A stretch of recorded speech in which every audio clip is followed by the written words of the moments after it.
Monsieur Amar, merci beaucoup de nous accorder quelques minutes. Est-ce que vous pouvez commencer par nous dire pourquoi c'est important pour vous d'être ici aujourd'hui à Addis Abeba? C'est important, la Tunisie est d'abord un pays africain par excellence. La Tunisie est le pays fondateur de l'Union africaine, donc c'est tout à fait naturel que je sois ici parmi mes pairs et mes frères au Conseil exécutif et pour préparer le sommet qui est la délégation tunisienne sera présidée par le chef du gouvernement tunisien. Ce week-end. Avez-vous des attentes particulières concernant cette édition du sommet?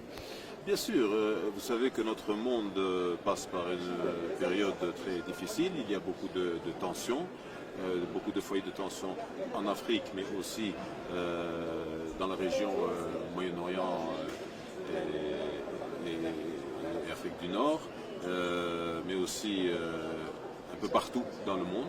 Et donc, et nous passons par tous, la communauté humaine, par une période très difficile et il faut absolument nous rencontrer, parler entre nous et trouver des solutions. Et la Tunisie fait partie de ces pays dont les gènes coïncident avec la paix. La Tunisie vit tranquille quand il y a paix dans la région.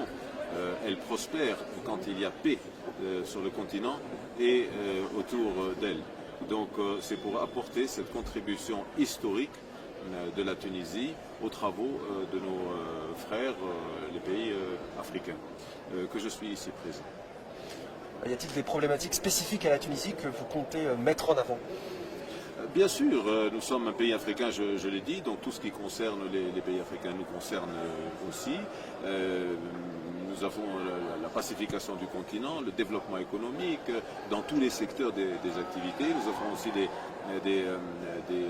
des questions qui sont multilatérales, qui concernent beaucoup de pays, dont la migration par exemple. Et la Tunisie a cette position où elle a une position très sensible au niveau de la migration. Et nous devons expliquer les pressions que nous sommes en train de subir et faire passer le message que pour résoudre cette question migratoire qui va aller en s'amplifiant dans les années à venir, il faut être tous ensemble, pays africains concernés, mais aussi pays du Nord aussi concernés, pour trouver des solutions ensemble et ne pas laisser un seul pays ou deux confrontés à ce fléau, en exigeant de ces pays de faire ce qui est au-dessus de leurs possibilités de toute façon.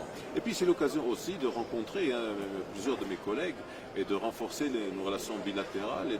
L'Afrique est un continent, et tout le monde le sait, qui regorge de richesses, mais les gens, quand ils parlent de richesse en Afrique, ils oublient la première richesse qui est les enfants de ce continent, les filles et les garçons, âgés, moins âgés de ce continent. C'est ça la première ressource la plus importante qu'il faut faire valoriser. Et donc la Tunisie porte ce message-là. Nous avons toujours investi dans l'éducation de notre population depuis les premières années de l'indépendance. Et c'est ce message-là, entre autres, que nous portons auprès de nos pairs africains. Donc la paix et la prospérité, et puis une co-responsabilité dans une planète qui est vraiment en train par beaucoup d'endroits, en train de filer du mauvais coton. Alors, voilà. Justement, juste un dernier mot concernant, vous l'avez eu hier, concernant Gaza, vous en avez parlé hier. Est-ce que vous pouvez me rappeler votre position?